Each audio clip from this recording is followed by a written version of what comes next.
Betty, take those things out of the carriage and carry them to my chamber. See that you don't tumble them. My dear, I protest. I think it was the homeliest of the whole. I declare I was almost tempted to return and change it. Why would you take it? Didn't Mrs. Catgut say it was the most fashionable? But, my dear, it will never fit becomingly on you. I know that, but did not you hear Mrs. Catgut say it was fashionable? Did you see that sweet airy cap with the white sprig?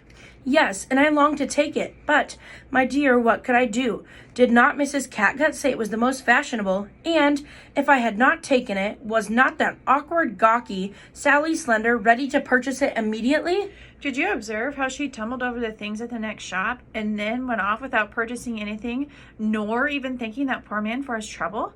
But of all the awkward creatures, did you see Miss Blaze endeavoring to thrust her unmerciful arm into those small kid gloves?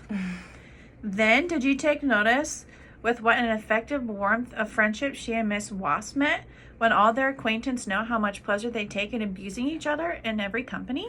Lud, Letitia, is that so extraordinary?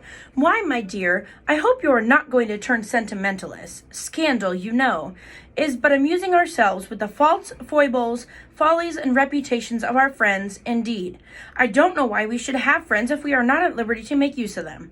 But no person is so ignorant of the world as to suppose, because I amuse myself with the lady's faults, that I am obliged to quarrel with her person every time we meet.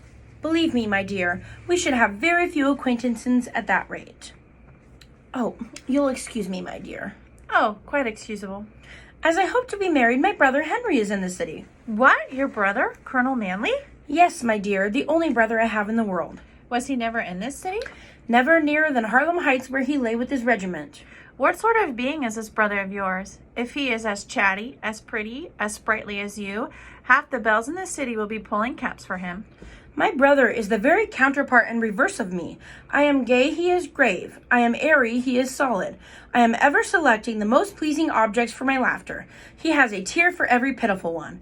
And thus, whilst he is plucking the briars and thorns from the path of the unfortunate, I am strewing my own path with roses. My sweet friend, not quite so poetical and a little more particular. Hands off, Letitia. I feel the rage of simile upon me. I can't talk to you in any other way.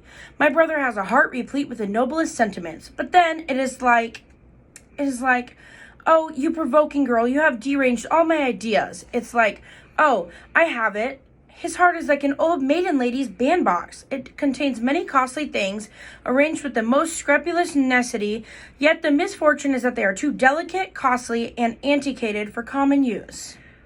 By what can I pick out of your flowery description, your brother is no beau. No, indeed. He makes no pretension to the character. He'd ride, or rather fly, 100 miles to relieve a distressed object, or to do a gallant act in the service of his country. But, should you drop your fan or bouquet in his presence, it is 10 to 1 that some beau at the farther end of the room would have the honor of presenting it to you before he had observed that it fell. I'll tell you one of his antiquated, anti-gallant notions. He said once in my presence, in a room full of company, would you believe it?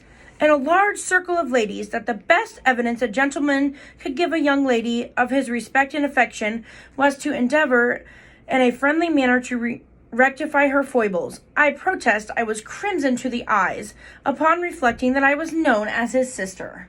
Unsuitable creature! Tell the lady of her faults. If he is so grave, I fear I have no chance of captivating him.